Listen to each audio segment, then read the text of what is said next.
চীনে প্রধানমন্ত্রীর সফরের তৃতীয় দিনের বিস্তারিত জানবো। এই মুহূর্তে বেইজিংয়ে আছেন সহকর্মী ফারুক ভূঁইয়া রবিন, সরাসরি যাব তার কাছে। প্রধানমন্ত্রী শেখ হাসিনার যে চীনের যে কর্মসূচিগুলো ছিল, সব শেষ কর্মসূচিটি মূলত ছিল যে চীনা প্রেসিডেন্ট শি জিনপিংয়ের সঙ্গে তার বৈঠক, এবং সেটা এখানকার যে স্থানীয় সময় 2টার পরে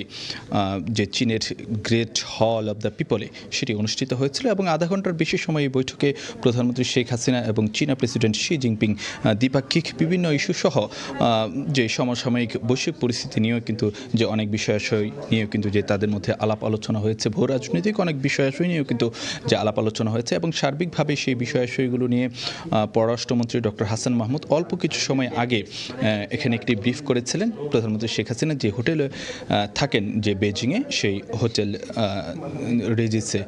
সেন্ট রেজিসে তিনি সেই ব্রিফিং করেছিলেন, এবং সেখানে যে বিষয়টি তিনি জানিয়েছেন, চীনা প্রেসিডেন্ট শি জিনপিং বাংলাদেশের সঙ্গে তাদের যে সর্বাত্মক যে সহযোগিতার বিষয়টি সেটি অব্যাহতভাবে রাখবেন, সে বিষয়টি তিনি প্রতিশ্রুতি দিয়েছেন, এবং বাণিজ্য ঘাটতি কমাতে যে বাংলাদেশ থেকে আরও বেশি পণ্য, বিশেষ করে আমদানির বিষয়ে চীনা প্রেসিডেন্ট তার অবস্থানের কথা বলেছেন, এবং একই সঙ্গে বৈশ্বিক ইস্যুতে বাংলাদেশের অবস্থানেরও প্রশংসা করেছেন শি জিনপিং। তবে যে বিষয়টি নিয়ে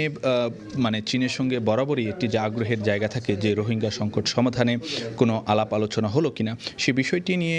পররাষ্ট্রমন্ত্রী ডক্টর হাসান মাহমুদ বলেছেন যে প্রধানমন্ত্রী শেখ হাসিনা এই বিষয়টি নিয়ে মানে আলোচনা ওঠানোর আগেই শি জিনপিং নিজেই সেই প্রসঙ্গে কথা বলেছেন, এবং তিনি বলেছেন যে রোহিঙ্গা সংকট সমাধানে চীন সর্বাত্মক সহযোগিতা করবে, এবং মিয়ানমারে বর্তমানে যে পরিস্থিতি রয়েছে, যে সংঘাতময় পরিস্থিতি রয়েছে, সেটি নিরসনের জন্য মিয়ানমার সরকার এবং প্রয়োজন বোধে যদি আরাকান আর্মির সঙ্গে যদি কথা বলতে হয়, সেটিও চীন কথা বলতে প্রস্তুত, সে কথাই কিন্তু যে তিনি বলেছেন। তবে তিস্তা ব্যারেজ নিয়ে বৈঠকে কোনো কিছু আলোচনা হয়নি বলেই কিন্তু যে পররাষ্ট্রমন্ত্রী জানিয়েছেন। তো এই ছিল আমার কাছে সবশেষ খবরাখবর।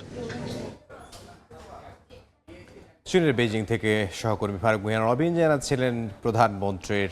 চীন সফরের তৃতীয় দিনের খবরাখবর।